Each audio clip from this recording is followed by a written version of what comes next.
Hello and welcome to Shelf Confidence, a podcast brought to you by the Pennsylvania Food Merchants Association that focuses on trends and innovations in the food and beverage retail industry.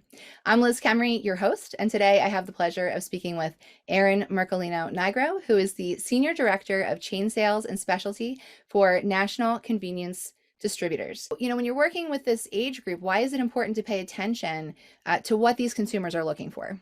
Sure. Well, for me personally, I was able to get into this business while the millennials were just getting into college. So around 14 years ago. And really what the millennials did for the entire consumer packaged goods industry was just really take out the junk, bring things back to basics. And they really brought in that functional snacking segment, which to me is very exciting. So why do we need to keep, they really transformed the entire industry of CPG. They wanted something that was to give back, something that was offering them some sort of help, something that was contributing to their overall health and well-being.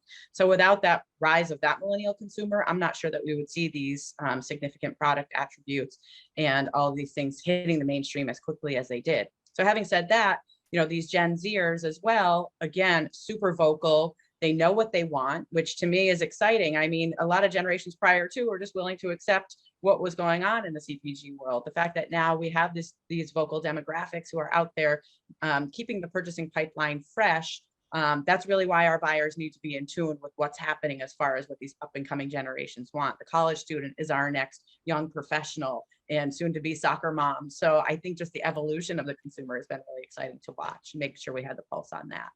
And what are some of those trends that you're seeing today that you foresee going mainstream and sticking around? Sure. So local is huge, and basically because of the whole sustainability factor that we're dealing with the supply chain. Sustainability before had a totally different meaning pre-pandemic. Now it is how long are these products sustainable? How long can we actually keep them, flowing through supply chain? So that, as crazy as it sounds, that's actually a trend. If you review the current NACS trends on the traditional consumer versus millennial and Gen Z, there's a lot more alignment now than we've ever seen across, and sustainability happens to be one of them. In addition to that, really just brands like rehydration is huge. Products like Liquid IV, are taking off like wildfire. And it's not necessarily for what some people would consider to be a hangover recovery or things like that. It's really more that generation is looking for a more efficient way to consume the amount of water that they need to without worrying about making sure that they drink 8 bottles of water a day.